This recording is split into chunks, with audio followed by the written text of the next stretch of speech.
What happens when advanced technology meets an ancient force of nature? Today we're stepping into a world where Tony Stark, the genius billionaire superhero, faces off against a towering, fire-breathing dragon, a creature straight out of myth and legend. This isn't your typical Marvel villain. No nanotech suits or Stark drones prepared Tony for this. We're talking about raw primal power, a creature forged in the chaos of nature itself. So grab your arc reactor, fasten your repulsors, and let's dive into a battle for the ages: Iron Man versus the dragon.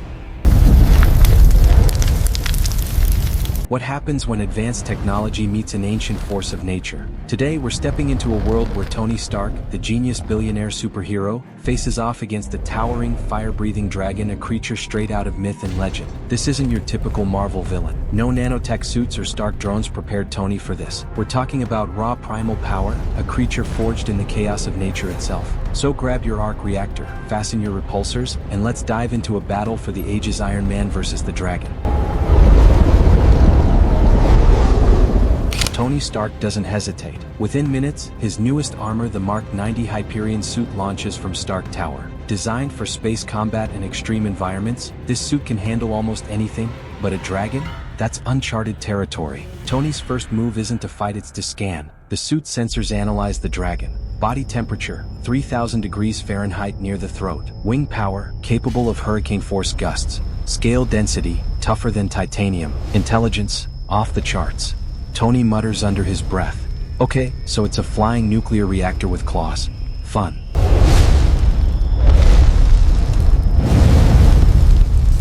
Dragons in mythology are often depicted as near-gods, creatures immune to arrows, swords, and magic. In this scenario, this dragon is a bioengineered apex predator, evolved to dominate any environment. It can glide for miles, sense heat signatures through smoke, and its fire breath isn't just flames, it's a chemical reaction igniting plasma-level bursts. Against Iron Man, this dragon is not impressed. First encounter, the dragon spots him. In an instant, it dives, smashing through a high-rise, sending shards of glass raining down. Tony fires his repulsors, but the blasts barely scratch the creature's scales. Friday, Tony says, "We're gonna need a bigger gun." He deploys micromissiles, creating a blinding explosion.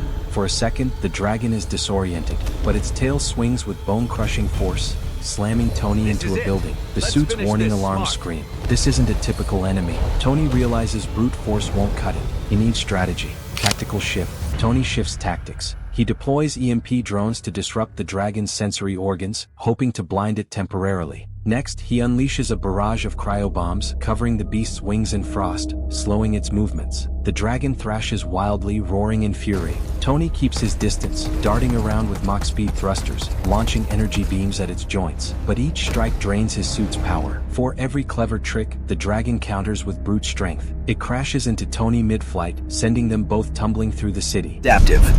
Close combat. Tony lands hard, his armor sparking. The dragon stomps down, claws swiping. Tony barely rolls out of the way as flames scorch the pavement. In close quarters, it's a nightmare. Tony switches to nanoblades, slicing at the dragon's softer underbelly. Sparks fly, but the creature barely flinches. It lunges, jaws snapping, and Tony's head flashes red low power. He thinks fast, deploys a sonic emitter. A deafening pulse rings out, stunning the dragon momentarily. Tony rockets back into the sky, but he knows this isn't enough.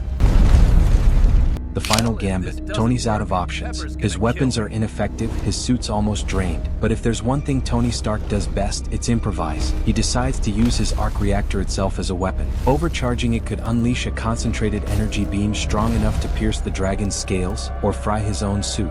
"Well," Tony says with a smirk, "if this doesn't work, Pepper's gonna kill me." He dives from orbit, breaking the sound barrier, dragon fire chasing him like a comet. At the last second, he fires the overcharged beam directly into the dragon's chest. Victory and aftermath. The beam cuts through, and with an earth-shaking roar, the dragon collapses, its flames sputtering out. The city is saved, but at a cost. Tony's armor is nearly destroyed, his reactor fried, and he barely stays airborne. As emergency crews arrive, Tony lands and mutters, "Next time, I'm bringing Hulk." The dragon's body is taken for study, and Stark Industries begins analyzing this mythical creature's biology. Knowing Tony, he won't just celebrate the victory, he'll build a dragon-proof Iron Man suit for the future.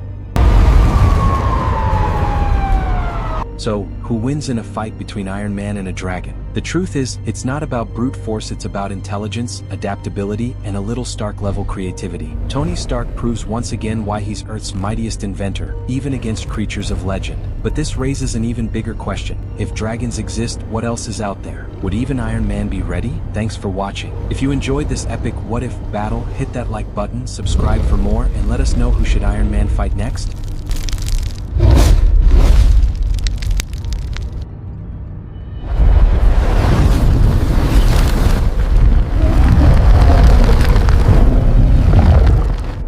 What happens when advanced technology meets an ancient force of nature?